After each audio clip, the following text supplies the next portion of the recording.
오늘 이 시간도 보혜사 성령께서 오늘 증거되는 말씀을 통해서 저와 여러분을 가르치시기를 바랍니다. 우리가 지난날에도 욥기의 말씀을 통해서 구원받은 하나님의 사람들의 참된 믿음이 어떤 모습으로 나타나게 되어 있는가 하는 것을 배웠습니다. 오늘도 그런 측면에서 계속 살펴보려고 합니다. 오늘의 요전 말씀은 욥기 23장 10절에 있는 말씀, 그러나 내가 가는 길을 그가 아시나니 그가 나를 단련하신 후에 내가 순금같이 되어 나오리라. 자, 이 말씀입니다. 그러나 내가 가는 길을 그가 아시나니 그가 단련하신 후에는 내가 순금같이, 이전 개역 한글에서는 정금같이 나오리라, 그렇게 말씀을 했어요. 같은 말씀이죠. 이 본문은 욥기 전체를 통하여 성령께서 우리에게 무엇을 가르치려 하시는지 그 중심을 꿰뚫고 있다 하겠습니다. 그 점을 염두에 두면서 성령의 인도하심을 따라서 오늘 말씀을 강론하고자 합니다. 우리가 성경을 이렇게 읽고 듣고 강론하는 것은 로마서 15장 4절에 있는 말씀대로 은혜와 위로를 받기 위함입니다. 로마서 15장 4절에 무엇이든지 전에 기록된 바는 우리의 교훈을 위하여 기록된 것이니 우리로 하여금 인내로 또는 성경의 위로로 소망을 가지게 함이니라. 그래서 이 성경의 위로라는 말이 매우 중요한 말입니다. 자, 여러 가지 위로가 있어요. 그런데 성경의 위로, 이 말은 정말 아주 독특한 그 표현입니다. 우리가 어디서 위로를 받습니까? 하나님께로부터 위로를 받는데 하나님의 말씀인 성경을 통해서 지금도 당신의 백성들을 위로하고 계시는 것입니다. 자, 그것을 마음속에 두면서 이제 욥기의 말씀을 이제 상고하고자 합니다. 여러분, 우리가 욥하면 대번에 극한 환난 속에서도 인내로 그 믿음을 순전하게 지키고 하나님께 큰 위로를 받은 복된 사람이라는 생각이 얼른 들어옵니다. 야고보서 5장 11절, 보라 인내하는 자를 우리가 복되다 하나니 너희가 욥의 인내를 들었고 주께서 주신 결말을 보았거니와 주는 가장 자비하시고 긍휼히 여기시는 이시니라. 자, 일반 도덕에서도 인내는 아주 중요한 덕목으로 추천이 되고 있습니다. 인내. 자, 인내는 괴로움이나 고통을 참고 견디어내는 것이다 라는 뜻이에요. 인내라는 말 자체는 참고 견디어낸다. 여러 가지 어려운 처지에서도 그 말입니다. 그러나 이 인내라는 말이 국어사전에 나오는 그대로 우리가 생각하지만 그 인내라는 말은 그냥 무작정 참고 무슨 극기 훈련하는 것처럼 무작정 참는 걸 의미하는 것이 아니라 무슨 선한 목적을 소망하고 선한 목적을 이루기 위해서 그 과정 속에서 요구되는 덕행입니다. 그러므로 인내하지 못하면 그 선한 목적을 이루지 못하죠. 그래서 야고보서를 통해서 성령께서는 우리에게 농부의 일에 빗대어 이 말씀을 하고 있습니다. 야고보서 1장 7절, 그러므로 형제들아 주께서 강림하시기까지 길이 참으라. 보라 농부가 땅에서 나는 귀한 열매를 바라고 길이 참아 이른 비와 늦은 비를 기다리나니. 자, 여기서 인내의 아주 중요한 요점을 우리로 하여금 상고하겠습니다.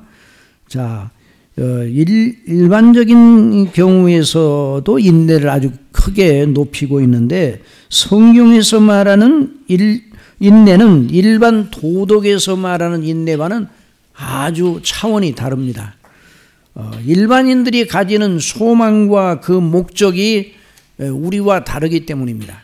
자, 그리스도 밖에 있는 사람들의 목적은 궁극적으로 무엇인가, 이 그리스도 밖에 있는 그런 가치관으로 오늘 학생들이 이제 시험을, 대학 입학 시험을 위해서 수능고시를 보고 앞으로 대학을 가려고 준비 중에 있는데, 이 목적이 무엇이냐 이렇게 물어보면 그리스도 밖에 있으면 결국 세상이에요.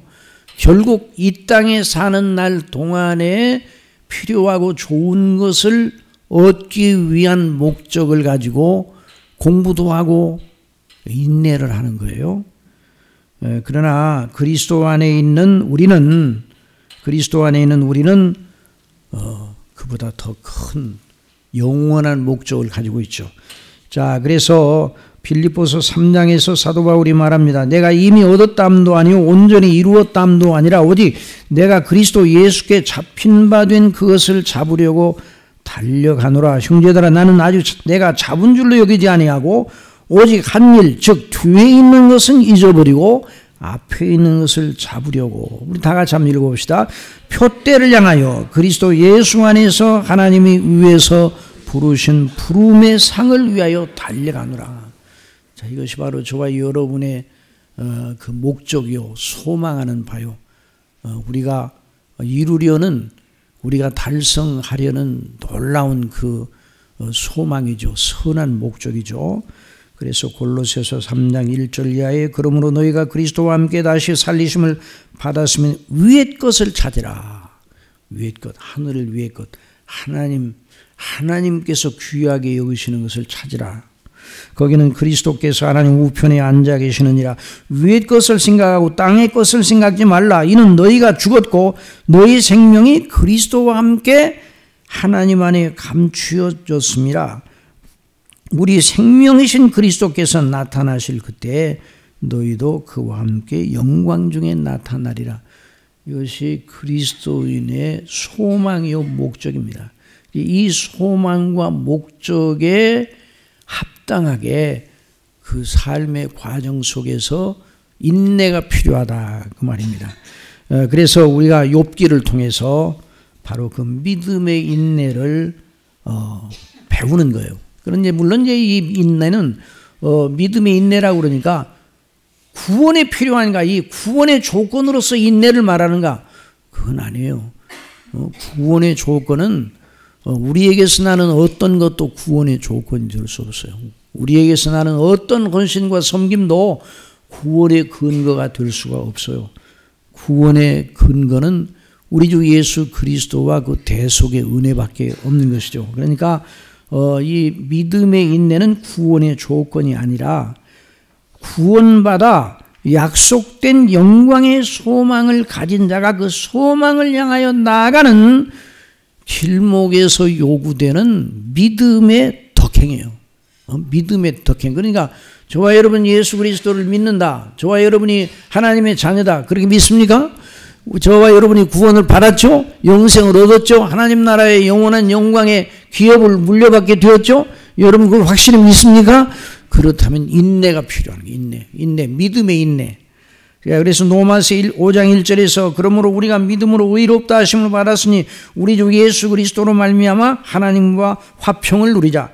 또한 그로 말미암아 우리가 믿음으로 서 있는 이 은혜에 들어감을 얻었으며 하나님의 영광을 바라고 즐거워하느니라.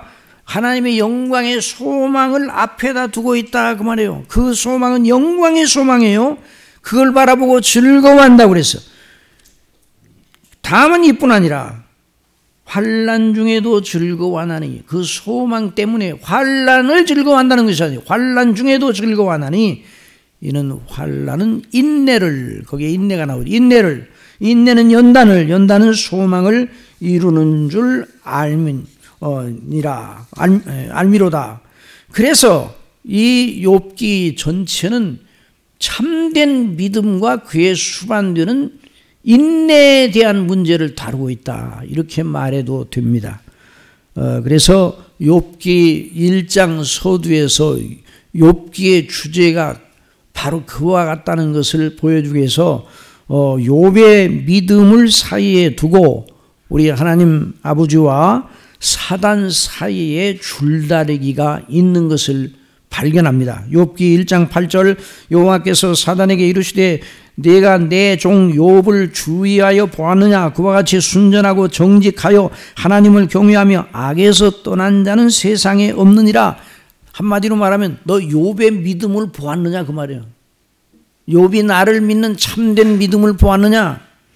사단이 여호와께 대답하여 이르되 욥이 어찌 까닭 없이 하나님을 경외하리까. 주께서 그와 그의 집과 그의 모든 소유물을 울타리로 두르심 때문이 아니니까. 주께서 그의 손으로 하는 바를 복되게 하사 그의 소유물이 땅에 넘치게 하셨음이니라. 이제 주의 손을 그의 소유물을 주의 손을 펴사 그의 소유물을 치소서. 그리하시면 틀림없이, 자, 이 사단은 아주 확신에 넘치고 있어요. 틀림없이 주를 향하여 욕하지 않겠나이까. 그러니까 하나님께서 사단에게 말씀하십니다. 내가 그의 소유물을 다 내 손에 맡겨놓으라. 다만 그의 몸에는 내 손을 대지 말지니라. 사단이 곧 여호와 앞에서 물러가서 자기의 허락된 대로 온갖 나쁜 일을 다 해서 욥의 모든 걸 다 빼앗아 버립니다. 욥의 자녀들을 일시에 죽게 만듭니다. 그런데도 욥이 하나님을 믿는 믿음을 저버리지 않고 견지하였다. 자, 이것이 욥의 메시지 아주 중요한 포인트예요.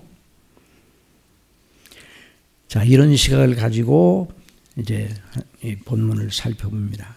본문 23장 8절 이하에 그런데 내가 앞으로 가도 그가 계시지 아니하시고 뒤로 가도 보이지 아니하며 그가 왼쪽에서 일하시나 내가 만날 수 없고. 하나님은 여전히 일하시죠. 그러나 하나님은 만나주지 않는단 말이에요. 하나님이 나를 만나주지 않으십니다. 그 말이에요. 오른쪽으로 돌이키시니.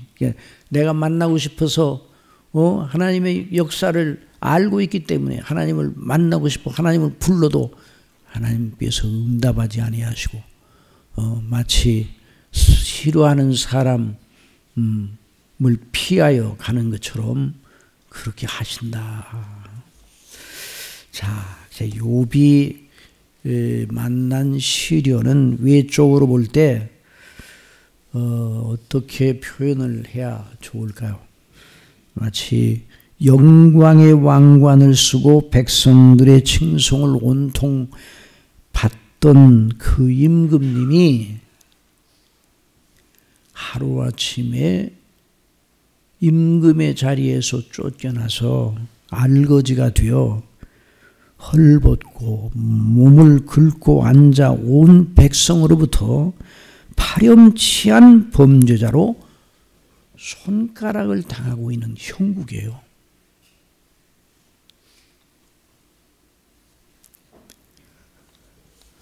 아무도 그의 편을 들어주는 사람이 없었어요.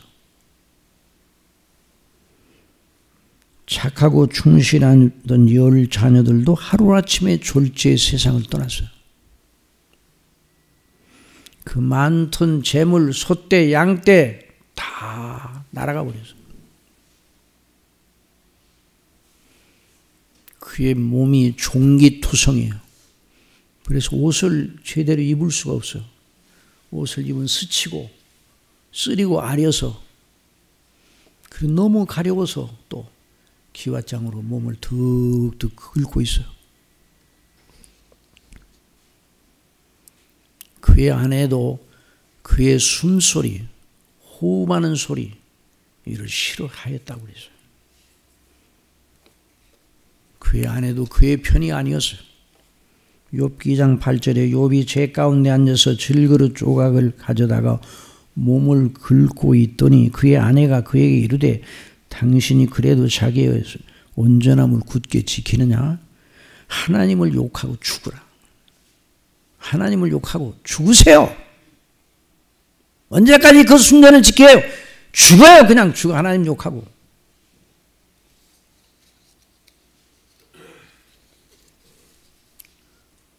욥은 자기 처지에서 자기가 차라리 나지 않았으면 좋을 뻔하였다는 생각을 하게 되었어요.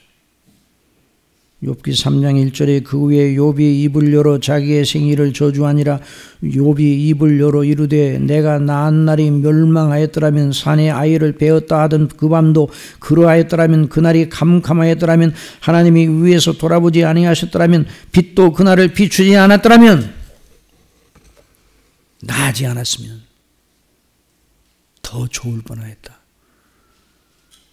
욥이 정말 모든 사람들로부터 부러움을 사고 사람으로 태어나 욥과 같기만 하면 정말 더 바랄 것이 없다. 이렇게 부러움을 사던 사람. 그런데 다 욥을 멀리합니다. 세 친구들, 아주 가까운 친구들도 그를 위로하러 오기는커녕 위로하러 처음에는 왔는데 보니까 그 몰골을 보니까 너무너무 기가 막혀요. 7일 동안 입을 벌리지 못하고 있었어요. 그런데 그들이 위로의 말을 내기보다는 욥을 파렴치한 이중인격자로 범죄자로 몰아 탄핵의 말로 그의 가슴을 후벼 팠습니다. 욥기 4장 7절에 있는 말씀을 보면 여러분 우리가 그런 입장에 있다고 생각해 봐요. 입장을 바꿔서 우리가 욥과 같은 그런 처지에 내가 있다고 생각할 때 내가 어떤 생각이 내 마음속에 일어나겠어요? 욥의 친구들이 그 친한 친구들이 욥을 늘 존중하고 욥이 찾으면 금방 달려오고 욥 하면 자다가도 벌떡 일어나서 왜 그래? 욥이 어떻게 됐단 말이야? 이렇게 관심을 보이던 그 우정 어린 친구들이 셋이 와서 그 친구들도 하나님을 믿는 사람들이었어요. 뭐라고 말하는가? 생각하여 보라. 죄 없이 망한 자가 누구인가? 정직한 자의 끊어짐이 어디 있는가? 죄 없이 망한 자가 누구야? 너 지금 망했잖아. 너 죄 때문에 망한 거야. 그 말이야. 내가 보건대 악을 밭갈고 독을 뿌리는 자는 그대로 거두나니 다 하나님이 입 가운데 멸망하고 그의 콧김에 사라지느니라. 너 지금 너 모든 것이 다 내게 있는 모든 것이 다 사라졌지. 내 자녀들도 일순간에 다 세상을 떠났지. 참변을 만났지. 이 모든 것이 내가 뿌린 악에 대한 추수다. 이렇게 말해요.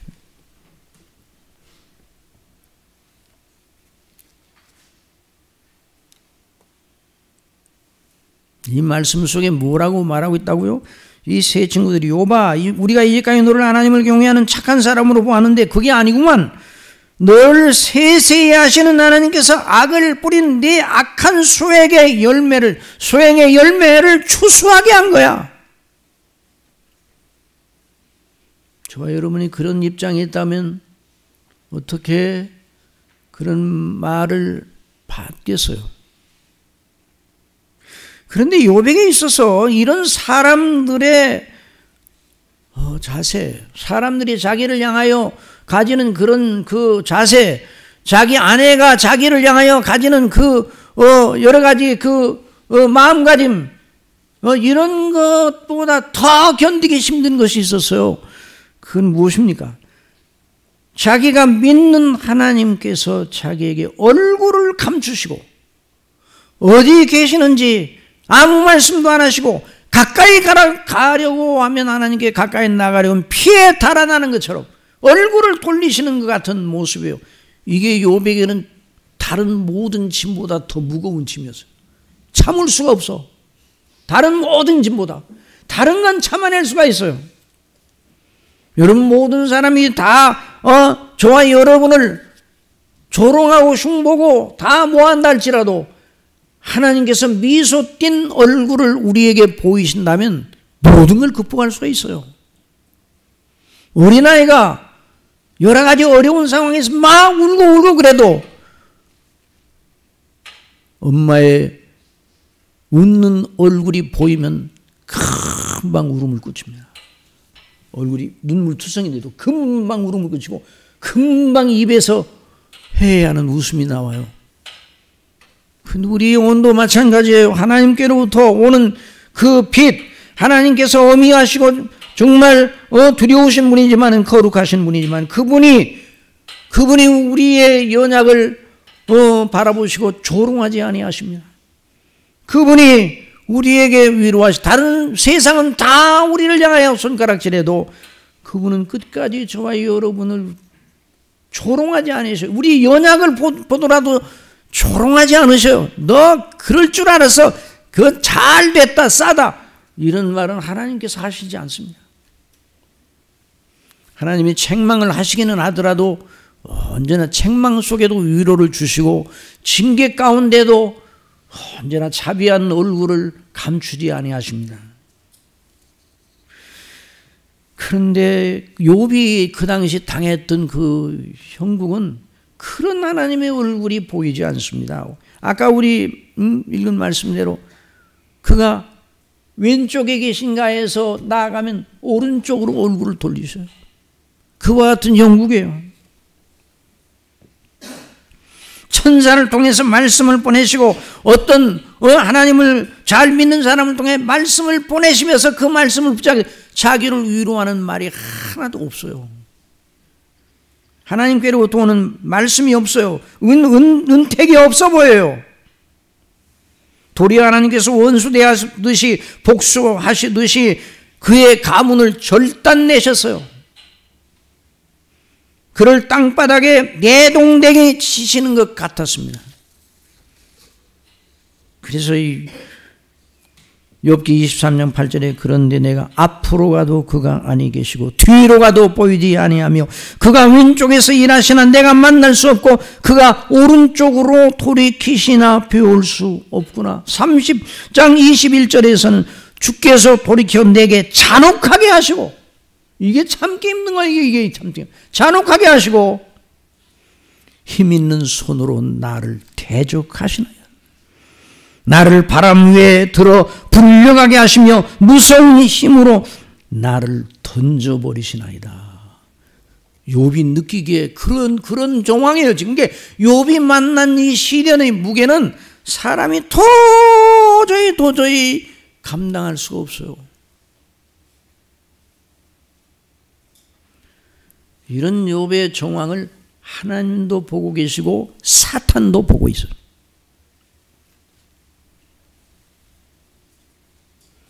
이런 경우 욥의 자세가 어떠하겠습니까? 사람으로서 욥의 자세, 욥의 입에서 무슨 말이 나와야 되겠습니까?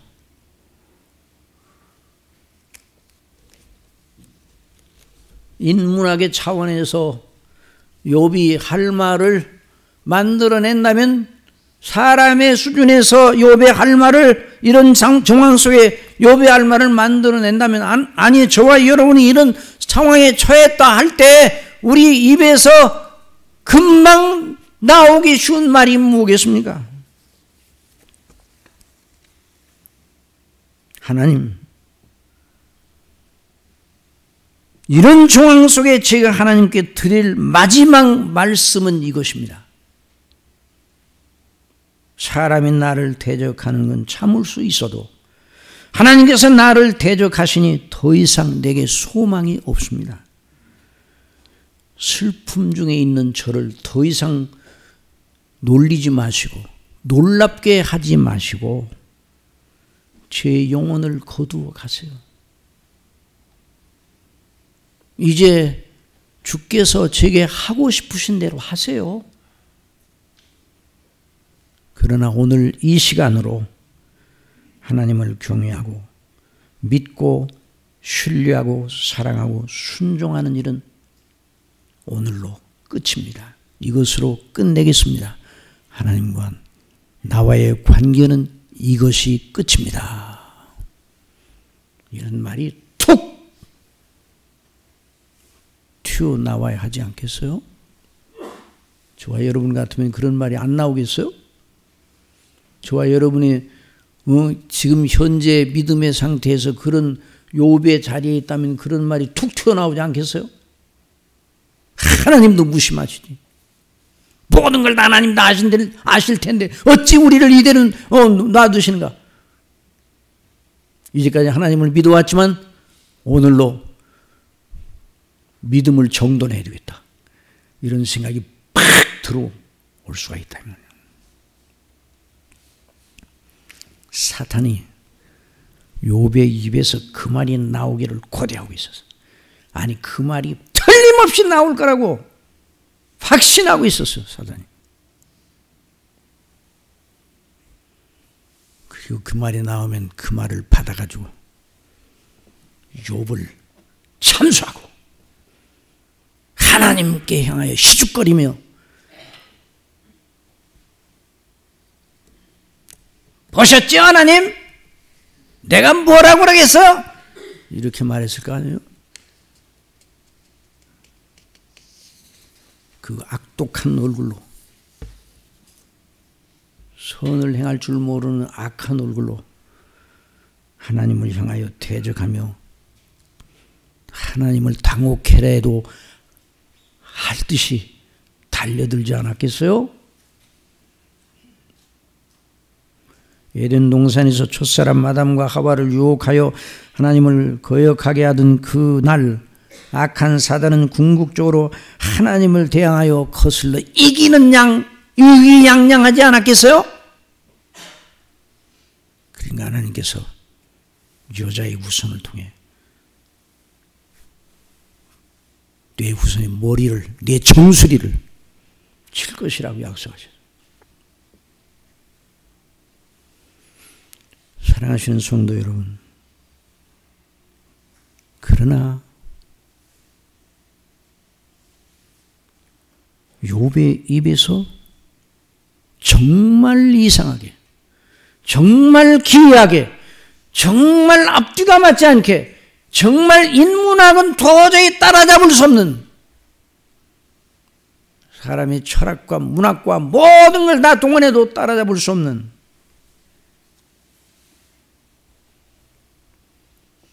그런 자세와 말이 욥에게서 나왔단 말이죠. 그런 정황 속에서 하나님의 주권과 위엄과 하나님의 의로우심과 하나님의 거룩하심과 완전하심과 하나님의 자비하심을 훼손하거나 의심하는 발언을 한 번도 한 적이 없습니다.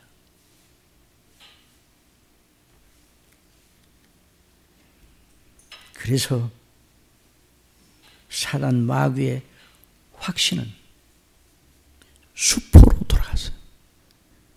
이야, 놀랍지 않아요? 이 장면에서 옛날 시골에서 그 가설극장에서 영화 보다가 주인공이 이기면 팍 박수를 치잖아요. 그 박수가 나와야 돼요.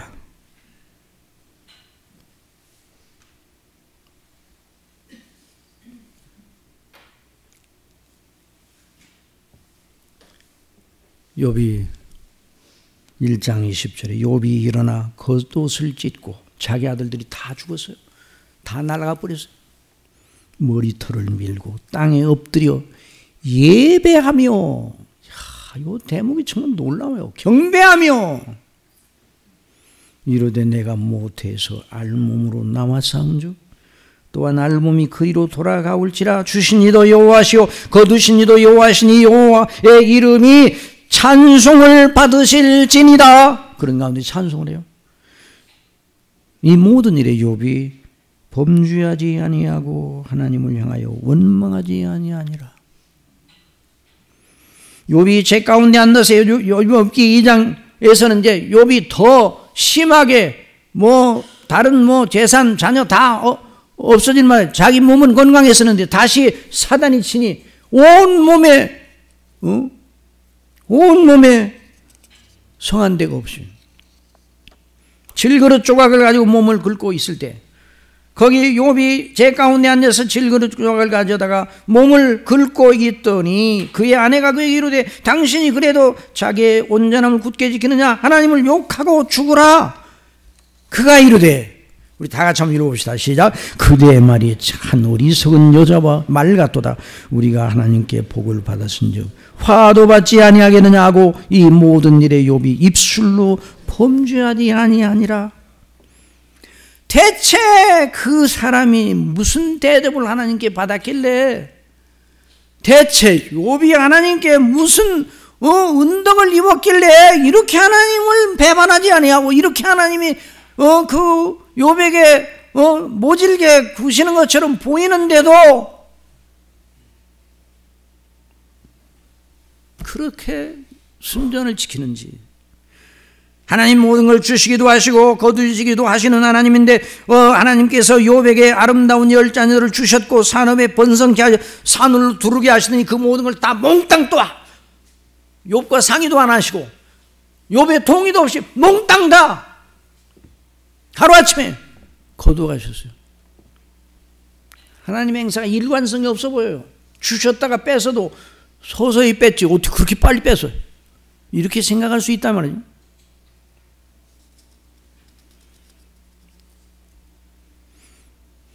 병들어 아무 기맥도 없이 헐떡거려.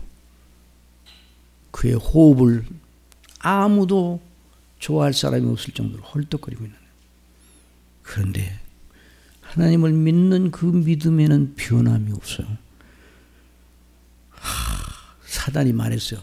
욥이 어찌 까닭을 없이 하나님을 경외하리까 그랬죠. 맞아요. 어떤 데는 사단이 많은 말도 있어요. 까닭 없이 하나님을 경외하지는 않습니다. 욥이. 맞아요. 까닭 없이 그럴 리는 없어요. 정말. 그런데 그 까닭이 뭔가. 물론 욥이 사단이 맞는 말처럼 보이지만 종국에는 틀려요. 또 잘못 알아들으면 안 될까 봐서. 가끔 가다가 사단도 오를 때가 있다 이렇게 생각하면 안 될까 봐서 얘기해요. 근데 까닭일 게 욥이 하나님을 그렇게 존중하고 끝까지 하나님 믿고 순종하는 믿음을 지켰어요. 그 까닭이 뭔가요?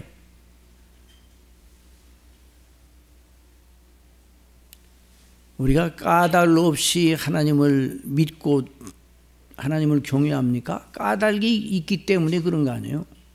그 까닭이 뭐예요? 사단이 생각한 까닭이에요? 틀렸어요. 사단은. 사단이 생각한 까닭은 사람의 수준이에요. 사람의 수준. 세상의 수준이에요. 그러니까 이 사단은요 항상 방식이 똑같아요. 여러분 사단의 시험하는 방식이 복잡하지 않아요. 아주 중요한 원리 하나가 있어요. 사람의 수준으로 내려가기를 바랍니다. 어디로 내려가기를 바란다고요? 사람의 수준으로. 사람의 수준이 바로 사단이 집거하는 방이에요. 사람의 생각에 논리를 따라서 사탄이 시험합니다.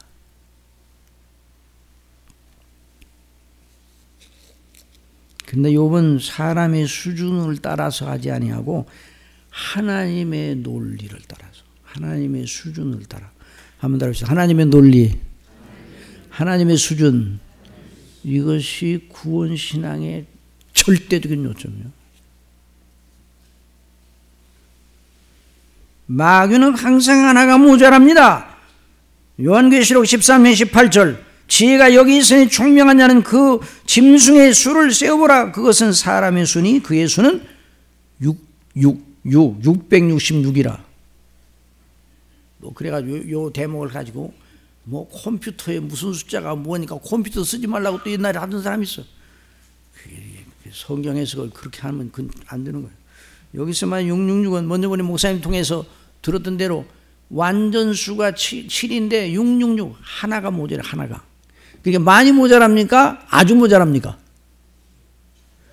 아주 모자라요? 조금 모자라요? 아주 모자란 거예요. 완전히 모자란 거예요. 전화번호 하나만 틀리면 어떤 분이 저한테 전화했어. 아니 목사님 왜 그래 전화를 안 받으세요? 그래. 왜 전화를 안 받아요? 그랬더니 아니 목사님 어느 목사님이 목사님한테 전화도 하고 문자도 날리고 막 그랬다는데 아이고 아무런 응답이 없다고 그 목사님이 좀 목사님에 대해서 좀 좀 서운한 생각을 하는 것 같다고 그래요. 나한테 온 적이 없어요. 나중에 알고 보더니 글자 하나 틀렸어요.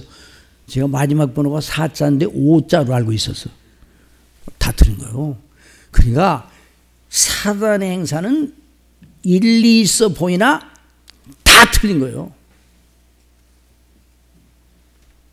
어느 정도 정당해 보이지만 다 틀리는 거예요. 그래 마귀가 모진 악동으로 세상을 거머쥐고 판을 치고 있어요. 자기 나라를 온갖 이룰 것 같이 아주 기세등등합니다. 예수님 십자가에 못 박히실 때, 예수님이 십자가에 죽으셨을 때 마귀와 그 도당들은 잔치를 했어요. 이제 끝! 승리의 깃발을 꽂았다고요.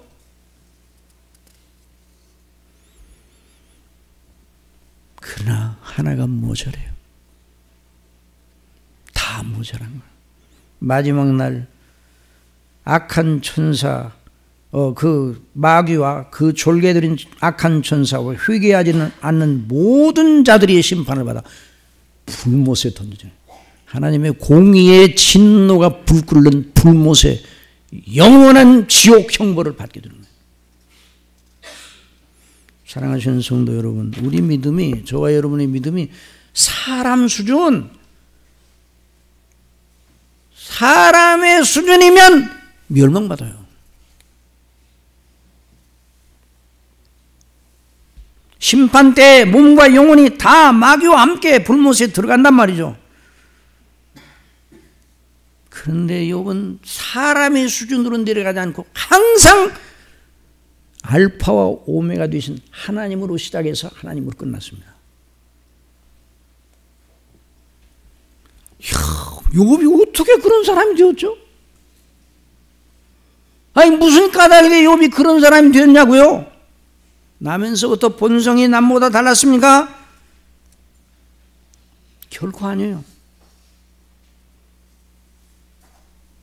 그 욥의 비밀의 대답은 하나밖에 없어요. 하나밖에.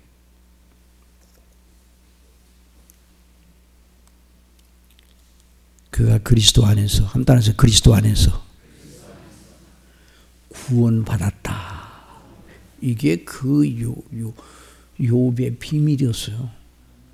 저와 여러분이 그리스도를 믿음으로 구원받았다는 이것이 늘 말씀드리지만 세상 전체를 우리의 소유로 해둔 것보다 더 큰 것을 받았다는 말이에요. 더 큰 대접을 받았다는 말이죠. 그래서 구원받은 사람은 예수님 까닭에, 그 까닭이에요. 욥이 어떻게 그런 가운데서 하나님을 그렇게 순전하게 믿고 지켰는가? 그 이유 이외에 다른 게 없어요. 하나님의 전적인 사랑과 은혜로 택하심을 받고 구원받아 영생 얻어 하나님의 자녀가 되어 하나님의 나라의 상속자가 되었다. 이게 보통 말이 아니에요. 보통 말이 아니에요. 이 세상에는 믿는 사람이나 믿지 않은 사람이 큰 차이가 없어요. 그렇게 보여요. 그러나 엄청난 차이에요. 엄청난 차이. 엄청난. 그 차이를 어떻게 말할 수가 없어요. 영원히 지옥에 있어. 영원히 천국에 영락을 누려. 그럼 어떻게 그걸 표현해요? 욥은 그런 하나님의 사랑을 받았어요. 그 까닭에, 그 놀라운 은혜 까닭에, 구원받은 은혜 까닭에.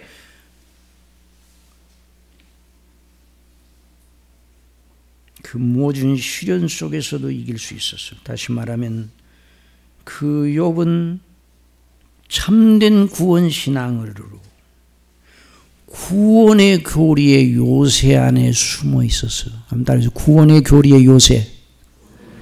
구원 교리의 요새 안에 숨어 있었단 말이죠.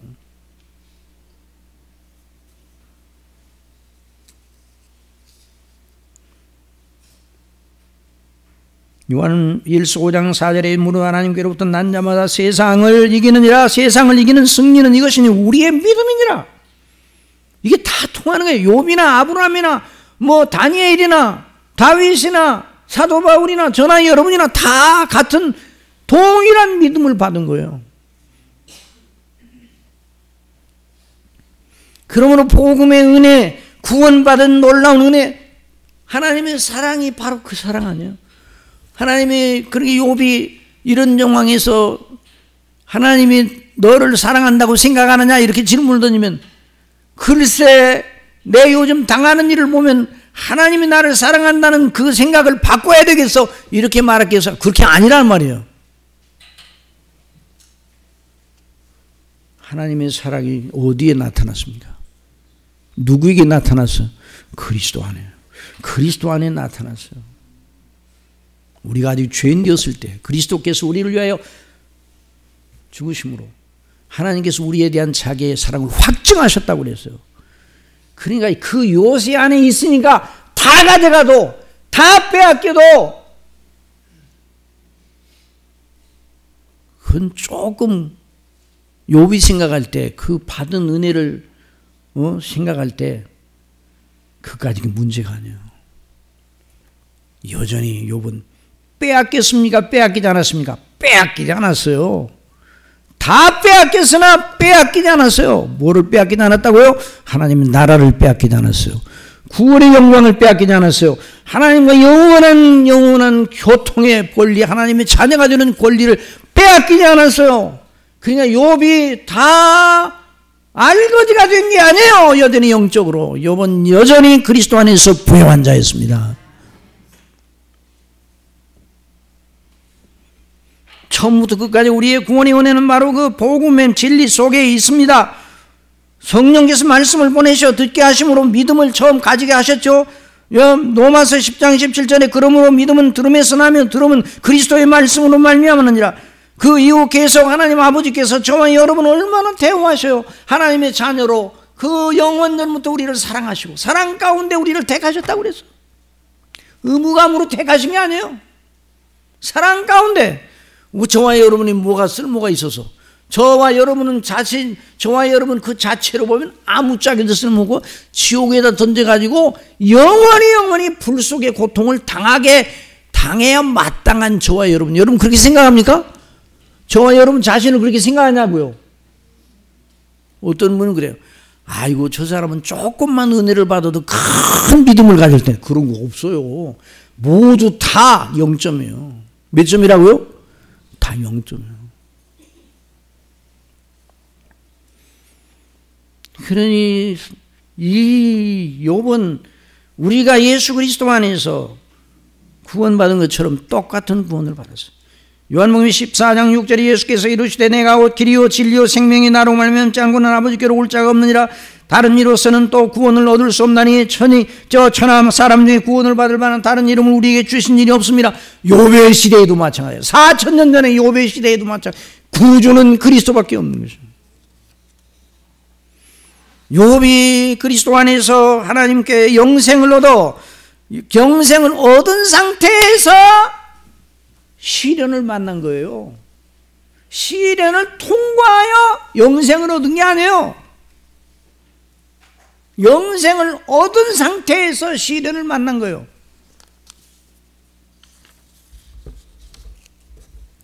그럼 이 논리를, 제가 증거하는 이 논리를 정당하게 입증을 근거가 있어야 될 거 아니에요. 그 근거를 살펴보게 합니다. 그 근거를 알아야 오늘 메시지의 이 설교의 기반이 세워지는 거예요. 자, 욥이 아까도 말했어요. 욥이 1장 20절에 보면 욥이 일어나 겉옷을 찢고 머리털을 밀고 예배한다. 이게 예배한다 이 말이 그냥 아무나 예배하지 않아요. 하나님을 아무나 다 그리스도를 믿지 않은 사람 다 우상 숭배해요. 저나 여러분이 그리스도 밖에 있을 때 다 우상 숭배했잖아요. 미신, 예수님 믿는 저와 여러분 속에도 아직도 그 잔재의 정신이 남아있는데 그리스도 밖에 있는 사람이 우상 숭배 안 해요? 그런데 하나님을 예배했다. 구원받았다는. 구원받으니까 신령과 진정으로 예배했어요.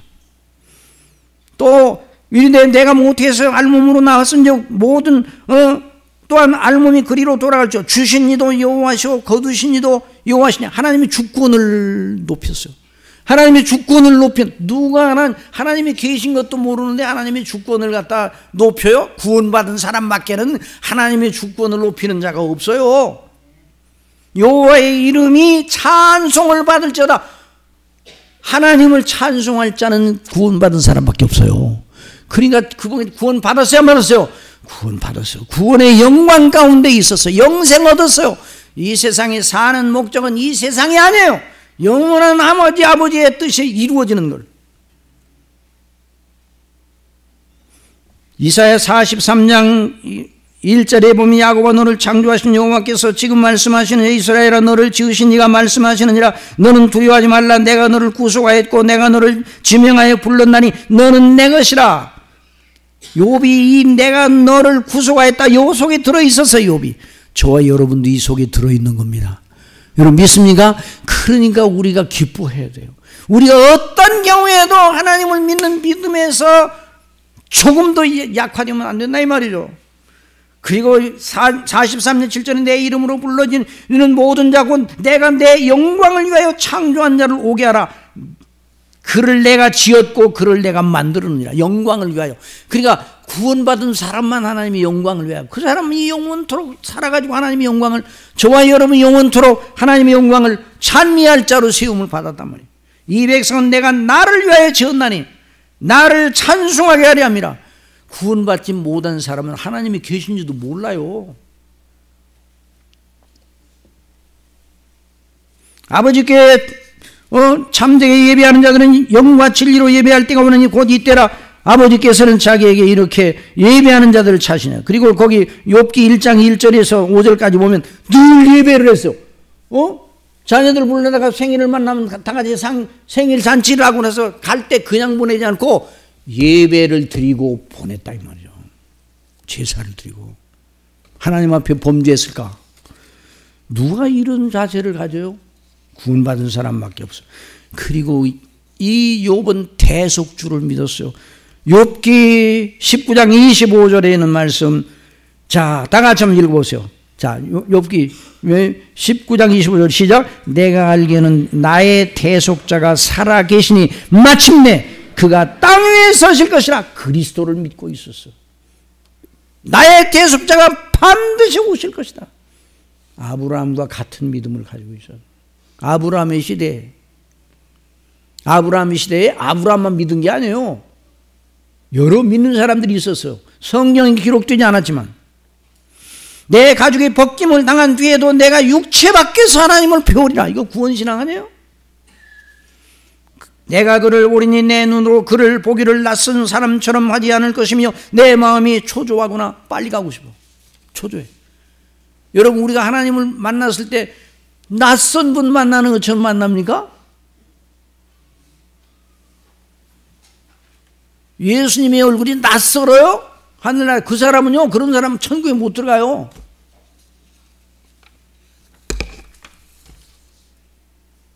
그러니까 아브라함에게 약속하신 복의 정체, 궁극적으로 그가 자손으로 나실 그리스도 예수님과 그 구속의 은혜, 그걸 믿고 있었어요. 그래 갈라디아서 3장 16절에 이 약속들은 아브라함과 그 자손에게 말씀하신 건데 여럿을 가리켜 그 자손들이라 하지 아니하시고 오직 한 사람을 가리켜 네 자손이라 하셨으니 곧 그리스도라. 그러니까 아브라함이 자기에게, 자기 자손들과 자기에게 많은 땅을 주셔서 복되다고 생각하지 않았어요. 그게 아니라 자기의 후손으로 오실 예수 그리스도를 내다보고, 그래서 나의 조상 아브라함은 나의 떼볼 것을 즐거워하다가 보고 기뻐하였느니라고 했어요. 그리고요, 이 욥은요, 하나님의 구원 계획과 그 시행과 효력에 대한 포괄적인 이해를 가진 사람이었어요. 자, 이게 놀라운 장면이에요. 자, 거기 보면 그 본문 말씀, 그런데 내가 앞으로 가도 그가 아니 계시고 뒤로 가도 보이지 아니하시면 그가 왼쪽에서 일하시나 내가 만날 수 없고 그가 오른쪽으로 돌이키시나 비올 수 없어. 그러니까 환난 당할 때 다른 무슨 계시의 말씀이나 다른 어떤 뭐를 주신 게 아니에요. 또 다른 무슨 말씀을 주셔가지고 그걸 이겨나가게 하신 것이 아니라, 그런데 그럴 때 답답할 때 뭘 생각했는가? 자기를 구원하신 하나님의 구원의 원대한 계획을 생각했어요. 그것이 23장 10절의 말씀입니다. 다 같이 읽어보세요. 시작. 그러나 내가 가는 길을 누가 아신다고요? 그가 아신다. 하나님이 아신다. 내가 가는 길을 하나님이 아신다. 그 말은 하나님은 신통하셔서 내가 가는 모든 길을 다 미래까지 알고 계시다. 그 말이 아니에요. 이 말이 아니라 그가 나를 위하여 정하신 대로 내가 가게 될 것이다. 이 말이에요. 그가 하나님께서 정하신 목적대로. 그래서 하나님이 아신다는 말이에요. 그가 나를 단련하신 후에 구원받은 나를 단련하셔서 죄와는 상관없이 완전히 그리스도의 형상을 본받는 영화로운 사람으로 세우실 것이다. 이게 바로 이 구원신앙의 이게 원대한 목적을 가지고 있어요. 내 발이 그의 걸음을 따랐으며 내가 그의 길을 지켜 치우치지 않고 계명을 지켰단 말이에요. 지금 하나님께로부터 다른 신호는 안 와요. 그런데 이미 구원받기 전에, 아니 환난 받기 전에 받은 하나님의 말씀, 하나님의 구원의 놀라운 은혜에 대한 교리 속에 배웠던 그 교리 속에 그것을 상고하면서 지금 현재의 고통을 이겨나가고 있어요. 바로 그 속에 하나님의 은혜가 있었습니다.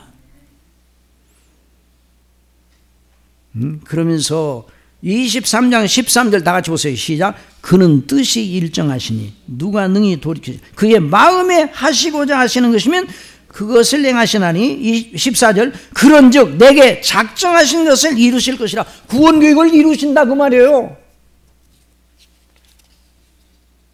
이 말씀이요, 로마서 8장에 나오는 말씀과 딱 병행을 이루어요. 로마서 8장 23절. 그뿐 아니라 또한 우리 곧 성령의 처음 익은 열매를 받은 우리까지도 속으로 단시간 양자 될 것 곧 우리 몸의 속량을 기다리느니라. 우리가 소망으로 구원을 얻었음에 보이는 소망이 아니 보는 걸 누가 바라리요? 욥은 아무것도 안 보여요. 그러나 보이는 것처럼 대속주를 믿고 있었어요. 8장 25절. 만일 우리가 보지 못하는 것을 참음으로 기다릴지니라.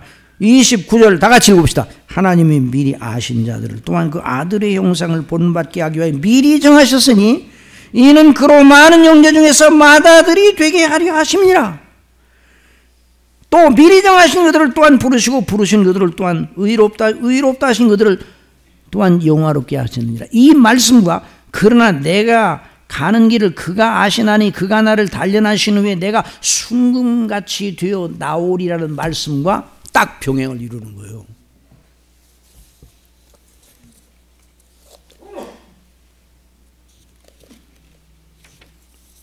시간이 정말 많이 지나갔네요.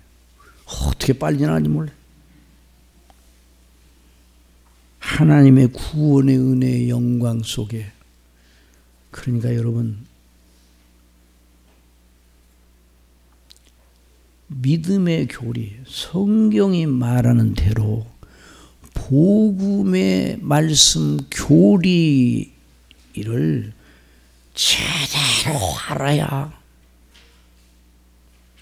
모든 시련을 극복하고 이기는 자가 되는 겁니다.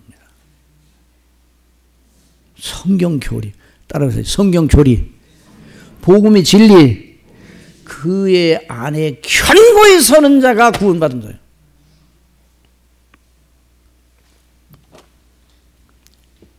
요즘 어떤 사람들이 휘떠운 말을 해요. 막 교리가 없는 기독교? 그 사람은요 하나님의 종이 아니에요. 그렇게 말하는 설교자가 있다면 그 하나님의 종이 아니에요. 그건 탁구도 교리가 있어. 탁구 선수 그냥 막 치는 줄 알아요? 맨날 경험적으로 배운 사람도 웬만큼 쳐요. 그런데 교리적으로 원리적으로 배운 사람 따라갈 수 없는 거예요. 선수들과 아무리 잘 치는 아마추어가 아무리 해도 지는 이유가 선수들은 교리를 배워. 교리. 이전에 저 창의문 교회 가서 제가 설교하면서 믿음에는 탁구에도 교리 탁구가 있고 경험 탁구, 막 탁구가 있듯이, 경험 탁구는 막 탁구요. 아무리 세월이 지나가도 그냥 그 수준이에요. 교리 탁구 원리대로 배워야 제대로 된다 그랬더니 끝나고 나서 어느 권사님이 오셨어요. 제가 이에리사 선수하고 국가대표 탁구 선수였습니다. 오늘 목사님이 하신 말씀을 듣고 저도 많이 참 은혜를 받았습니다. 근데 그냥 뭐라고 그러니 학교 다닐 때, 저 서울여상 학교 다닐 때 이런 말씀 드리니까 귀가 다 쫑긋하네. 시간이 지나가는데도 학교 다닐 때 탁구장에 갔다는 소리를 누가 탁구장에 선수가 탁구장에 가잖아요. 갔다는 소리가 선생님 귀에 들어가면 정학이래. 정학. 게임장에 가면 절대로 안 된다는 거. 탁구장에 가면 이기려고 그럴 거 아니에요. 이기기는 하나 국제 경기 가면 펀펀해지는 거예요. 왜냐하면 국제 경기 나오는 모든 그 선수들, 중국 선수들 잘하는 선수들이 그 사람은 전부 다 탁구의 교리를 따라서 연습한 사람들 아니에요? 그러니까 믿음이요, 교리대로 믿는 믿음이야 진정한 믿음이에요. 여러분 믿습니까? 다른 믿음은 다 가짜요. 그런데 설교자 중에 교리가 없는 기독교를 말한다. 그 엉터리 이건 사단의 종이 사단의 종. 사도 바울의 서신을 읽어보세요. 아니 복음서 모든 성경 전체가 교리로 딱 돼 있어요. 복음의 교리로. 그래서 우리가 성경대로 하는 게 그렇게 중요한 거예요. 저와 여러분이 너무 감사하고 복된 건 우리 목사님이 성경밖에는 몰라. 성경밖에는 성경만 강론하시는 것이 정말 아름다운 거예요. 그걸 통해서 하나님의 역사가 일어납니다. 요즘은요 강단이요 참 사람 소리로 시끄러워요. 요즘은 아이고 그냥 강단들이 교회가 많이 모이고 작으면 그게 문제가 아니에요. 지금 영적 혹한기, 영적 혼란기에 접어들어 있어요. 그러니까 성경대로만 하는 걸 여러분 귀하게 여기고 죽어라 하고 정말 성경대로 하면 놀라운 은혜로 성령께서 충만하게 역사하실 줄 믿습니다. 그래서 여러분들이 목사님이 성령 강론을 위해서 밤늦게까지 안 들어가시고 기도하면 준비하시잖아요. 그러니까 목사님 혼자 설교하는 게 아니에요. 우리가 기도해야 돼요. 기도해야 돼요. 기도하시기 바랍니다. 부족한 종도 부탁합니다. 제가 은퇴는 했지만 하나님이 은혜를 주셔서 제가 건강히 하나님께서 건강 주시고 또 하나님 명하실 때까지는 제 날이 얼마나 될지 저는 모르겠지만은 건강할 때 가서 전하라고 하면 전하려고 보편교회를 이제 섬긴다는 심정을 가지고 여기저기서 오라고 그럴 때마다 뛰어가고 가서 말씀을 전하는데 이 12월 달에도 2군데나 갈 때가 있어요. 사경유를 2군데서 해요. 그러니까 여러분들 위해서 기도해 주시기 바랍니다. 그래서 우리 교회가 이 성경 교리대로 믿는 믿음으로 나가면 세상을 이기는 하나님의 거룩한 역사, 그 역사가 우리 심령 속에 일어나고 교회 가운데 일어나고 교회의 영적인 놀라운 부흥과 각성을 주셔서 택한 백성을 우리 교회로 많이 보내주실 줄 믿습니다. 기도하겠습니다. 우리 목사님 나오셔서 기도하시기 바랍니다.